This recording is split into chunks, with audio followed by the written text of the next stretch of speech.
Be able to do what we're doing if it wasn't for the people of Australia.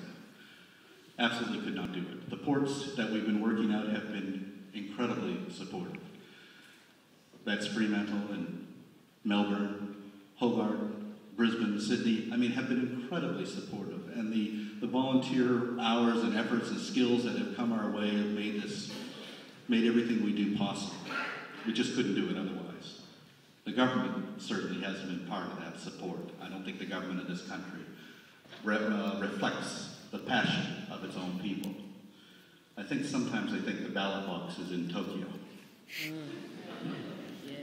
We have gotten nothing but problems ever since. I have to battle to get a visa every year to come back into Australia. Last year was actually quite funny. They said I had to have a criminal record check to establish my character.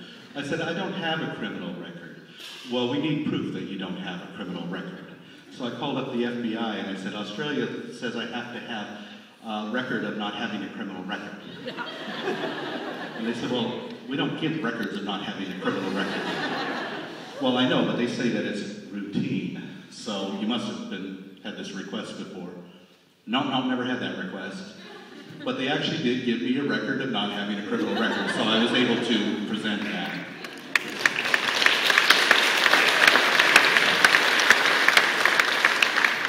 But that might change because we've been operating out of Australia so long that I'm now engaged to an Australian woman. Hey! Well done. Good. Listen. So they might let me stay, I don't know. But it is a problem all over the world because, see, the perception is that what Sea Shepherd does is illegal. We haven't broken any laws. Our flag nation of the Netherlands hasn't reprimanded us for anything. I gave a lecture, actually, by the way, last year to the FBI Academy in Cont in Virginia. They actually paid me to give a lecture to the FBI. And at the lecture, one of the agents stood up and he says, well, you know, Sea Shepherd's walking a pretty damn fine line when it comes to the law. And I said, yeah, well, who cares how fine it is as long as you don't cross the line? And they said, well, they had to accept that logic, and I actually had 3 of them join Sea Shepherd as members. And the interesting thing is that we're getting more and more support from the most unlikely places. Last week, I got a letter from a commander in the United States Coast Guard based in Japan who said, I'm retiring next year, can I join your crew? This is a high-ranking commander in the U.S. Coast Guard. Scott West, who's leading our effort in Taiji, Japan, retired last year early from the United States Environmental Protection Agency as an agent. He was a gun-carrying federal agent.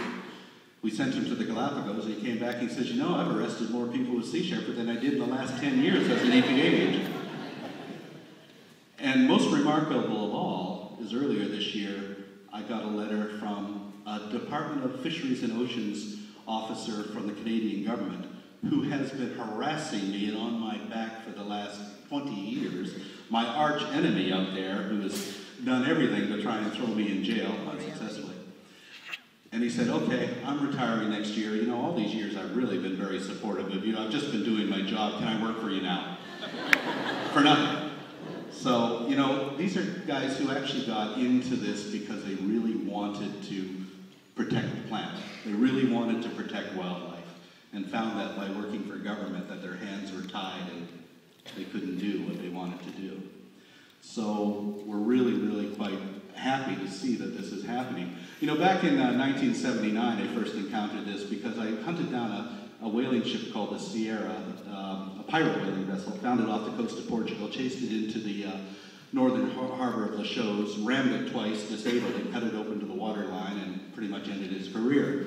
And later that day, I was taking a taxi cab in this Portuguese town, and I got out of I was actually going to get into the cab when this big 6'4" Norwegian got out of the cab, and he looked at me, and I looked at him, and I looked up at him actually, and I knew who he was. He was the harpooner on the Sierra, the boat that we had just destroyed, and I thought, oh my God, here I am on the street, this guy's going to kill me. And he looked at me, put out his hand, and says, very pleased to meet you. And he says, I'll be in touch. Okay. Then he appeared a few months later on a television show in the United States, being interviewed by Priscilla Presley, of all people. And she said, well, what did you think about your ship being rammed by the Sea Shepherd vessel? And he said, well, it was the only way that we could be stopped. And he said, well, what do you mean? They took away your livelihood. Aren't you angry? No, I killed whales because they were big fish and we made lots of money. But when I saw people willing to risk their lives to protect them, I began to think about what I was doing. I'll never kill a whale again, and if Sea Shepherd wants me as a crew member, I'm ready to join. Now that is education. Yeah.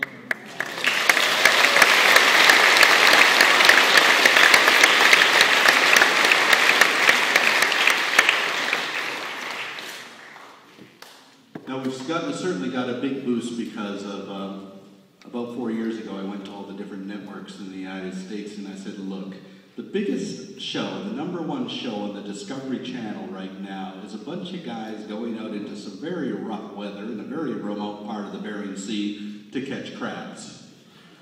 I'll give you men and women from around the world going to a far more remote area in rougher weather to save whales, and we'll throw in penguins and icebergs for scenery. It's got to be more compelling than catching crabs.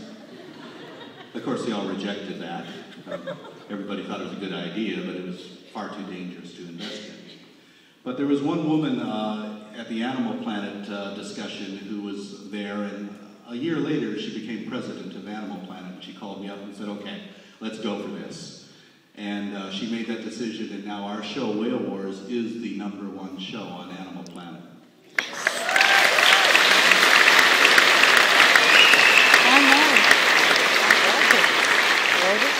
It has given us an incredible boost in support, and every year we've gotten stronger because of that. And this next year we'll be taking an Animal Planet crew down to film the 4th year of our activities of the 7 years that we've been down there.